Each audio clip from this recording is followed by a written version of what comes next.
다프트 펑크에는 굉장히 다양한 시선이 있을 텐데 아마 그 중에 대부분은 이들에게 결정적인 영향을 준 건 그 무그 같은 아주 고차원적이고 독특한 소리를 내는 악기였기 때문에 특히 겟럭키 같은 부분에서 처음에 들었을 때 이 단순한 비트와 그런 악기 구성에서 살짝 충격을 받은 것 중에 하나가, 그래서 다프트 펑크의 음악을 들을 때 역시 또 유난히 잘 들리던 그런 조합이 있었어요.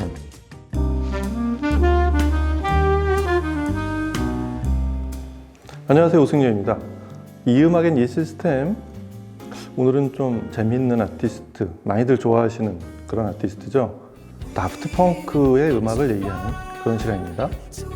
다프트 펑크에는 굉장히 다양한 시선이 있을 텐데 아마 그 중에 대부분은 심오한 음악도 뭐 기교가 많이 필요하거나 그런 고급의 음악이 아니고 그냥 흘러가는 댄스 뮤직이나 하는 또 굉장히 특이한 그런 식으로 접근한 이런 듀오로 그냥 아시는 분들이 많을 거예요. 근데 이제 저처럼 오디오를 테스트하는 용도로까지 쓸 수 있는 그런 음악이라는 거를 아는 분들은 그들의 음악이 얼마나 그 뒤쪽에 이 히스토리도 많고 이 음악을 만들기까지의 그런 그들만의 철학이 많이 담겨 있는지 이런 걸 아는 분들은 다프트 펑크의 음악을 굉장히 많은 곳까지 보면서 즐기고 있을 가능성이 높습니다.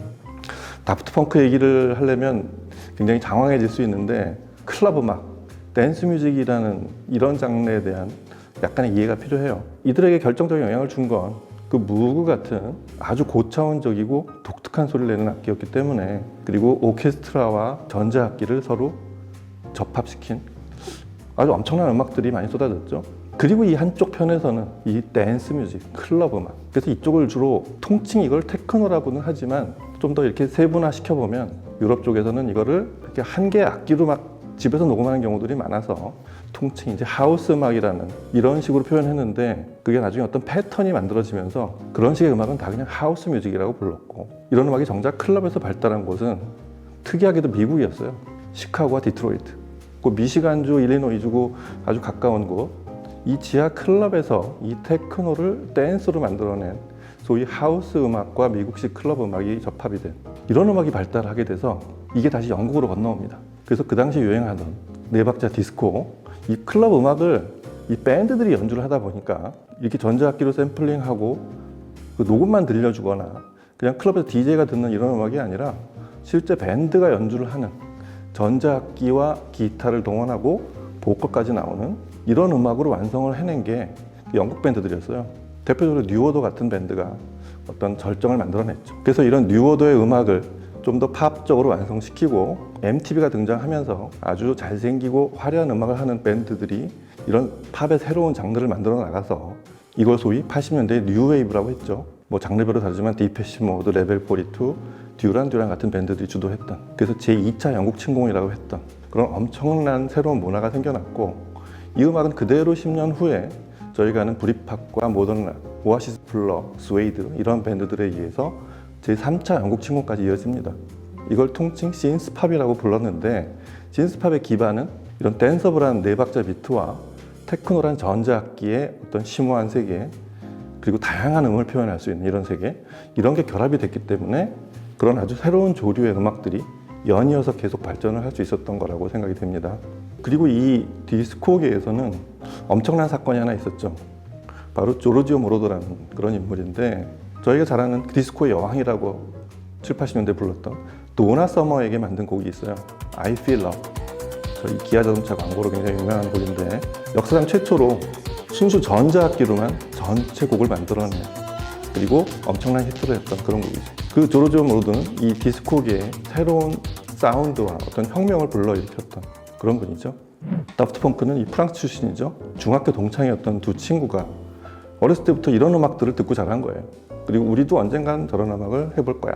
그렇게 해서 90년대 중반에 이미 둘은 활동을 하기 시작했고, 다프트 펑크를 최근 한 2010년 이후에 등장한 뭐 이런 밴드로 아는 분들이 많은데 역사가 꽤 됐습니다. 제가 이 밴드 앨범을 처음 들었던 게 2000년쯤이었던 것 같은데, 그때가 데뷔 앨범이 나온 지 얼마 안 됐을 무렵이에요. 근데 다프트 펑크의 그런 이런 클럽 음악에서의 어떤 의미는 뭐냐면, 이 댄스 뮤직, 이 클럽 음악을 꽤 높은 수준까지, 그리고 감상용 음악까지 끌어올리고자 했습니다. 그래서 저희끼리 통칭 얘기할 때는 이 크라프트베르크, 그 테크노를 만든 이 전자악기 신디사이저의 선구자, 이들을 이 전자악기의 설계도를 만든 사람이라고 하고, 좀 아까 디스코 얘기할 때 나왔던 그 조르조 모로드는 그 전자악기의 엔진을 만든 사람이에요. 이거를 붐업을 시켜서 아주 강렬한 음악과 클럽에서의 실질적인 어떤 사운드를 만들어낸 그런 인물이고, 영국 밴드 뉴오더는 그런 음악들을 감성과 멜로디를 섞어서 그냥 단순 비트와 클럽 음악의 이 자극적인 그런 사운드였던 그런 테크노 클럽 댄스 뮤직을 영국 락 음악으로 흡수시켜서 격상시킨 그런 밴드로 기록이 되고, 드디어 이 다프트 펑크는 그런 음악들을 모두 흡수해서 여기에 아날로그적 감성과 그 이전의 밴드들이나 아티스트가 이룩했던 것보다 훨씬 높은 수준의 그런 댄스 뮤직을 만들어내려고 했던 그런 밴드라는 의미를 갖습니다. 여하튼 이 다프트 펑크라는 이 듀오, 이 두 사람은 그냥 단순 비트의 클럽 음악을 하는 사람들이 아닌 댄스 뮤직의 그 뒤에 이런 화려한 히스토리들을 다 끌어안고 거기까지 발전시키려 했던 인물이라는 것을 잠깐 참고를 하면 그들의 음악이 다르게 보이기 시작할 겁니다. 여하튼 오늘 얘기할 이 앨범 랜덤 액세스 메모리, 이 램이라고 하죠. 이게 다프트 펑크의 네 번째 앨범이에요. 2013년에 발표했는데 자그마치 2014년 그래미에서 5개 부문을 수상합니다. 제가 알기로는 이런 신디사이저, 전자악기를 섞은 이런 연주만으로 만든 음악으로 그래미를 5관왕이나 한 경우가 없었던 거로 알고 있는데, 여하튼 이 다프트 펑크는 시상식에서도 굉장히 특이했어요. 이들이 초기 활동할 때까지만 해도 이 모습을 드러내고 다녔는데 어느 날부터 이 머리에 헬멧을 쓰고 다니잖아요. 2014년 시상식장에서도 헬멧을 쓰고 나와서 수상 소감을 한마디도 하지 않은 채로 헬멧을 쓴 채로 객석을 응시하다가 그렇게 들어갑니다. 이게 5개의 부분 수상을 했으니까 5번 나왔을 거 아니에요. 장기하 밴드에 나오는 그 예전에 선글라스 쓴 댄서들이 있었잖아요. 그분들처럼 뭐 인터뷰를 해도 아무 말도 안 하고 무표정으로 이렇게 있는 그런 독특한 이미지까지 선사하는 그런 듀오가 됐고요. 여하튼 이 2013년 앨범 랜덤 액세스 메모리, 이 앨범에는 전 시간에 저희가 이 4플레이의 데뷔 앨범 얘기를 했었잖아요. 그 앨범하고 저는 상당히 많은 부분이 이렇게 대칭이 되는데, 그게 왜 그러냐면 이 모든 감정과 음악 세계가 다 있습니다. 빠른 곡, 단순한 곡, 복잡한 곡, 굉장히 감성적인 곡, 아주 고급스러운 곡. 그러니까 한 앨범에 그런 걸 모두 펼쳐놨어요. 뭐 당연히 그러니까 상을 받았을 거고요. 그래서 저희가 이 앨범에서 테스팅으로 듣는 음악만 해도 한 서너 가지가 되는데, 뭐 위딘도 그렇고 겟 럭키도 그렇고 조르조 바이 모로더 같은 곡도 그렇고, 근데 제가 오늘 같이 들어볼 곡은 겟 럭키라는 곡입니다. 아주 단순 비트로 시작하죠. 근데 이 앨범 전체의 컨셉이 그렇지만 겟 럭키가 이렇게 단순 비트로 시작하는 거는 다프트 펑크가 이 앨범을 만들면서 본인들이 설정한 컨셉이 뭐냐면 전체를 다 아날로그로 다시 끌어올리자. 그러니까 전자악기는 기계와 로봇, 그런 표정도 없고 감정이 없는 그런 대상이 만드는 음악이 아니라, 그런 차가운 음악이 아니라 전자악기를 쓰지만 이걸 따뜻한 감성과 인간이 듣는 음악이라는 그런 느낌을 전자악기라는 도구만을 통해서 다시 제대로 된 장르로까지 끌어올려 보자라는 꽤 위대한 정신이 있었습니다. 그래서 녹음 자체도 전부 아날로그 마스터링을 했어요. 예전에 그 필름으로 되어 있는 그런 릴 테이프로 마스터를 녹음했다는 얘기죠. 그리고 실제로 전자악기를 안 쓸 수는 없지만 실제 기타와 건반 악기, 어쿠스틱 악기들을 대거 동원해서 그렇게 연주를 하고 녹음을 했습니다. 그래서 그거의 결정적인, 특히 이 겟 럭키 같은 부분에서 처음에 들었을 때 이 단순한 비트와 그런 악기 구성에서 살짝 충격을 받은 것 중에 하나가 기타 소리죠. 그 독특한 펑크 기타 소리. 바로 70년대 쉬의 프로듀서이자 기타리스트였던 나일 로저스의 그 기타 소리 대단히 독특하죠. 쉬기 활동했던 무렵이 70년대라고 보면 제가 나이를 확인해 보니까 52년생이에요. 그러니까 올해 74살이 되신 분이 그런 연주를 하고 있었다는 거죠. 보컬 또한 퍼렐 윌리엄스, 현재 가장 잘 나가는 보컬이자 아티스트 중에 하나예요. 그런 아티스트들이 대거 등장을 하고, 그리고 저희 전 시간에 4플레이의 그 중심 멤버였던 베이시스트 네이던 이스트 얘기했죠. 네이던 이스트가 이 곡에서 바로 베이스를 치고 있습니다. 이런 어쿠스틱 악기, 이런 실제 연주하는 악기와 그런 명인들이 연주하는 사운드를 다프트 펑크가 그대로 아날로그로 뽑아낸 그런 음악이 겟 럭키입니다. 이거를 오디오적으로 저희가 들을 때는 기본적으로는 랜덤 액세스 메모리, 이 전체 앨범의 분위기도 그렇지만 상당히 집중력을 발휘하게 해요. 그러니까 지난 시간에 들은 4플레이 같은 음악은 4명이 연주하는 비교적 소규모의 재즈이면서도 굉장히 넓은 공간을 묘사하고 실제 악기들의 음이 퍼져나가는 공간 자체가 그렇다고 말씀을 드렸잖아요.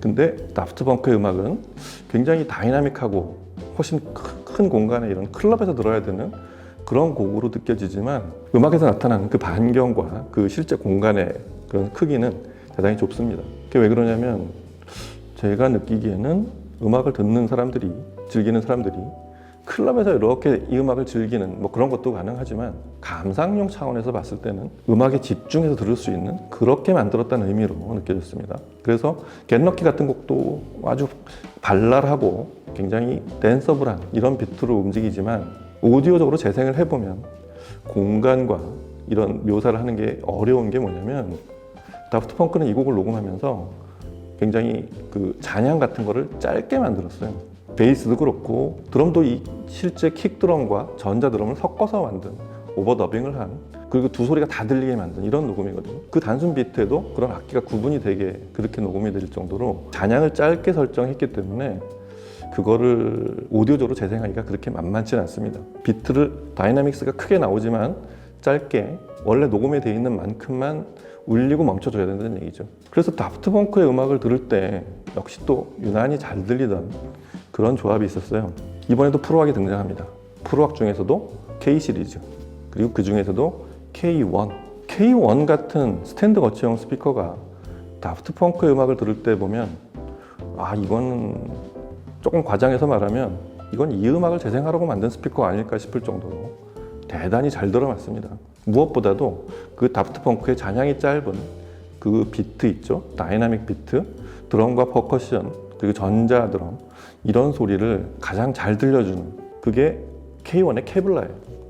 케블라도 그냥 케블라가 아니고 살짝 윤기를 집어넣은 그런 레진을 투입하고 코팅을 매끄럽게 한 그리고 전 구간이 굉장히 또렷하고 해상도가 뛰어나게 동작하는 그런 중점. 이게 다프트 펑크 같은 전자악기가 그렇게 다양한 아주 미묘한 음색을 표현하는 그 구간까지를 대단히 멋지게 시작하는 그런 역할을 해줍니다. 그리고 그게 그대로 올라가서 K 시리즈 탑재되어 있는 그 리본 트위터 있죠. 그 소리에 이 다프트 펑크의 미묘한 음색들이 그대로 담겨 있습니다. 특히 퍼렐 윌리엄스의 보컬이나 나일 로저스의 기타 같은 이런 소리들은 그 박자를 정확히 맞추는 것도 그렇지만 원래 그들이 표현하고자 했던 그 독특한 음색들이 있어요. 이거 프로악 K1이 아주 대단히 또렷하면서도 미묘한 부분까지 잘 들려줍니다. 뭐 프로악 K1이 못하는 장르가 이렇게 딱히 있지는 않지만 아주 잘하는 장르는 따로 있다고 봤을 때 저는 지금 이 다프트 펑크 같은 그 클럽 음악을 아주 아날로그적으로 격상시킨 그런 보기보다 꽤 뛰어난 해상도와 잔향 특성, 집중도를 갖춘 이런 음악을 재생할 때 K1은 아주 그 사이즈보다 훨씬 큰 위력을 발휘합니다. 같은 랜덤 액세스 메모리의 뒤쪽에 가면 이제 위딘이나 그 발라드 곡들이 몇 개 있죠. 이 곡들의 품질도 대단히 높아서 저희 이제 종종 보코더라고 하죠. 사람 목소리를 이렇게 관을 통해서 살짝 비틀어서 내는 소리. 뭐라고 하는지 정확히 알아듣기는 어렵지만 자세히 들어보면 좀 판타스틱하기도 하고 뭔가 사람의 모습이 살짝 번져가는 듯한 환상적인 모습을 연출하는 그런 기법으로 녹음이 되어 있는 이런 보컬들 그리고 이 뒤에 반짝거리는 이 보기보다 그 짧은 비트로 반짝거리는 음들이 그냥 일반 클럽 음악에서 쓰이는 그런 단순한 전자악기가 아니고 결이 곱고 대단히 질감이 좋은 그런 녹음으로 되어 있어요. 그래서 다프트 펑크 음악을 듣다 보면 배경이 까만 어떤 그렇게 넓지 않은 곳에 마치 별처럼 반짝이고 그 큰 물결처럼 넘실거리고 짧게 그렇게 움직이는 그런 어떤 형상을 바라보는 듯한 전체적인 분위기도 대단히 환상적이지만 다프트 펑크가 의도했던 그런 따뜻한 감성이 항상 흐르고 있다는 거 이게 이 랜덤 액세스 메모리 이 앨범 전체를 통해 봤을 때는 감상의 차원이 훨씬 더 넓어지는 그런 내용들입니다. 여하튼 이 겟 럭키 같은 이런 짧은 비트로 움직이는 단순 비트로 쿵쿵쿵 하는 단순한 클럽 음악이라고 생각했던 이런 곡들도 제대로 재생이 되는 지금 K1 같은 시스템으로 먼저 들어보시고 나서 다른 데서 들어보면 음악의 느낌이 많이 다를 거예요. 그만큼 이 단순해 보이는 곡에도 많은 게 들어가 있는 그런 음악이라는 걸 저희도 좋은 시스템을 통해서 확인할 수 있다는 거 다시 한번 알려드립니다. 자, 이 음악엔 이 시스템 오늘은 여러분들 많이 좋아하시는 다프트 펑크의 음악 이 음악도 감상의 차원까지 끌어올린 이런 심오한 그리고 수많은 노력들이 들어가 있고 대단히 높은 정신까지를 담으려 했다는 거 다시 한번 확인해 보면서 오늘 얘기를 마치도록 하겠습니다. 저희가 미처 모르고 있거나 다르게 알고 있는 재생용으로도 충분한 그런 곡들도 찾아서 소개해 드리도록 하겠습니다. 다음 시간에 뵐게요. 감사합니다.